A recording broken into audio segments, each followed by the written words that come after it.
সরকারি চাকরিতে বা বিসিএসে বা প্রথম বা দ্বিতীয় উচ্চ শ্রেণীর যে পর্যায়গুলো আছে সেগুলোতে যে নিয়োগের ব্যবস্থা করা হয়, সেখানে যে মুক্তিযোদ্ধা পরিবারকে 30% কোটার সুযোগ সুবিধা দেওয়া হচ্ছে, এটা সাধারণের জন্য অসুবিধা এবং তাদের জন্য এটা ঠিক না এবং তাদের আমি ব্যক্তিগতভাবে আমার জায়গা থেকে মনে করি এই 30% কখনো আমাদের সকলের জন্য যৌক্তিক হতে পারে না। মুক্তিযোদ্ধারা কখনো বৈষম্য চায় নাই, সবার অধিকার নিশ্চিত করতে, কিন্তু এই 30% কখনোই সবার অধিকার নিশ্চিত করতে পারে না। শুধু এই 30% না, নারী কোটা, জেলা কোটা সহ সর্বমোট 56% কোটার অধীনে থাকলে 44% সাধারণ জনগণ কি করবে? এটা আমার মতো একজন মানুষ যদি বুঝতে পারে, বাকিরা কেন বুঝতে পারবে না? আমি একজন মুক্তিযোদ্ধা পরিবারের সন্তান হয়ে বলতে চাই, 30% না, আপনারা তাদের জন্য, মুক্তিযোদ্ধাদের প্রতি আমরা সর্বোচ্চ সম্মান প্রদর্শন করে, মুক্তিযোদ্ধা পরিবারকে সর্বোচ্চ সম্মান প্রদর্শন করে, সকল মুক্তিযোদ্ধাদেরকে সর্বোচ্চ সম্মান প্রদর্শন করে বলতে চাই, আপনারাও এগিয়ে আসেন। আমাদের পূর্বপুরুষ এই কারণে যুদ্ধ করে নাই, আমাদের পূর্বপুরুষ ছিল সুযোগের সমতা, সকলের সমান অধিকার নিশ্চিত করা। অতএব তাদেরকে যদি সুযোগ সুবিধা দেবার হয়, আপনারা বিশেষ বিবেচনায় বিভিন্ন ক্ষেত্রে সুযোগ সুবিধা দিতে পারেন, কিন্তু সরকারি নিয়োগের ক্ষেত্রে সুযোগের সমতা নিশ্চিত করতে হবে এবং যারা অনগ্রসর আছে তাদেরকে বিশেষ বিবেচনায় আপনারা আনতে পারেন। সেক্ষেত্রে আমাদের ছাত্র সমাজের কোনো কথা বলার কিছু নাই।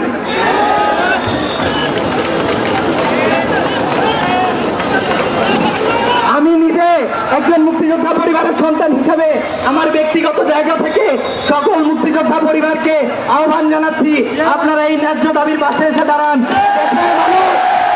দেশের মানুষ আপনাদের পাশে চায়। আমাদের দেশ আজকে আপনাদের জন্যই পেয়েছি আমরা, আপনাদের ছাড়া আমরা আমাদের দেশ পেতাম না। অতএব আমাদের এই দাবির জন্য আপনাদেরকে আমাদের পাশে চাই। নিজের বিবেককে প্রশ্ন করুন, নিজের জায়গা থেকে প্রশ্ন তুলে আমাদের সাথে এসে দাঁড়ান, ইনশাল্লাহ আমাদের বিজয় আসবে।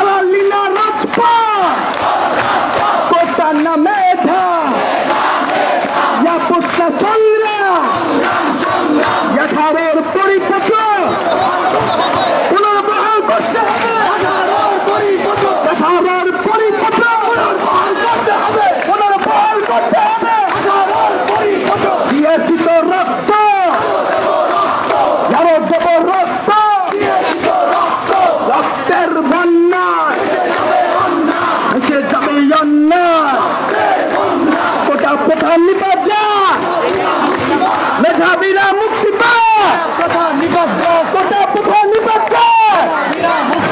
মেধাবীরা মুক্তি পায়। সারা বাংলা খবর দে, কোটা প্রধান খবর দে, সারা বাংলা খবর দে, কোটা প্রধান খবর দে, সারা শহর খবর দে, হলে হলে খবর দে। জেগেছে রে জেগেছে, ছাত্র সমাজ জেগেছে, এগারোর হাতিয়া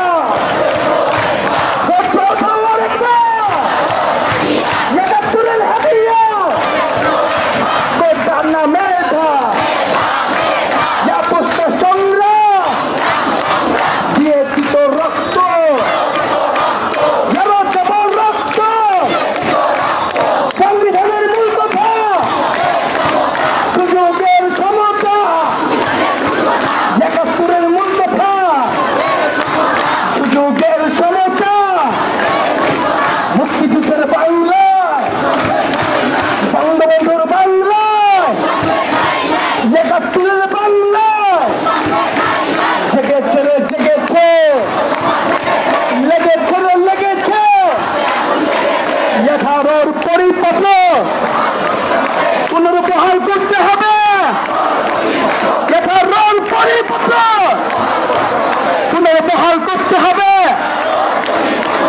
কোটার নামে ভয়, কোটার নামে ভয়, না পোস্টা সংগ্রাম, দালালি না রাজপথ, কোটার নামে ভয়, কোটার নামে ভয়, কোটার নামে ভয়, কোটার নামে ভয়, কোটার নামে ভয়, কোটার নামে ভয়, কোটার নামে ভয়, মেধা মেধা মেধা মেধা মেধা মেধা কোটার নামে ভয়। বন্ধুগণ, সাংবাদিক ভাইদের অনুরোধ জানাচ্ছি, দর্শক আমরা আমাদের মাঝে যুক্ত ছিলাম এবং দেখানোর চেষ্টা করছিলাম যে 18 সালে যে প্রতিপত্রটি ছিল এবং কোটা সংস্কারের মাধ্যমে সেই পরিপত্রটি আদালতের রায়ে যে পুনর্বহাল হয়েছে সেটি প্রতিবাদ জানিয়েছিল শিক্ষার্থীরা। আজকে এই আন্দোলন কর্মসূচি চালিয়ে যাচ্ছে এবং তারা তাদের সঙ্গে কিন্তু মুক্তিযোদ্ধার অনেক সন্তানরাও যুক্ত হয়েছেন এবং একই সঙ্গে ঢাকা বিশ্ববিদ্যালয়ের বাইরে অন্যান্য বিশ্ববিদ্যালয়ের শিক্ষার্থীরাও কিন্তু যুক্ত হয়েছে এবং আমরা আরেকজন শিক্ষার্থী বক্তব্য রেখেছে এবং তার সঙ্গে কথা বলবো। এই বাংলাদেশের স্পিকার একজন নারী। 2024 সালে আমি নারী, এটা কোনো দুর্বলতা না, এটা আমার সবচেয়ে বড় শক্তির জায়গা। এবং নারীরা তাদের ভাইদের কাঁধে কাঁধ মিলিয়ে সামনে এগিয়ে মেধার সমান প্রমাণ দিয়ে সরকারি চাকরি আদায় করে নিতে জানে। সংগ্রামী বন্ধুগণ, আজকে নারীদের উদ্দেশ্যে বলতে চাই, আজকে যদি কোটা বহাল থাকে তাহলে টোটাল কোটা থাকতেছে 56%। আজকে যদি তাহলে সাধারণ থাকতেছে 44%, সাধারণের জন্য থাকতেছে 44%। এখন নারীদের 10% যদি আপনি হিসাব করেন, 44% এর সাথে 10% যোগ করলে টোটাল থাকে 54%। অর্থাৎ সকল নারীরা শুধুমাত্র 54% কোটার আন্ডারে থাকতেছেন। কিন্তু যদি কোটা পদ্ধতি বাতিল করে সর্বনিম্ন পর্যায়ে নামিয়ে আনা হয় শুধুমাত্র অনগ্রসরদের জন্য, তার সেক্ষেত্রে যদি নামিয়ে আনা হয় তাহলে আপনারা 90 থেকে 95% সুযোগ পাচ্ছেন আপনারা নারীরা। অর্থাৎ কোটা যদি বহাল থাকে তাহলে নারীরা সুযোগ পাচ্ছে কেবল 54%।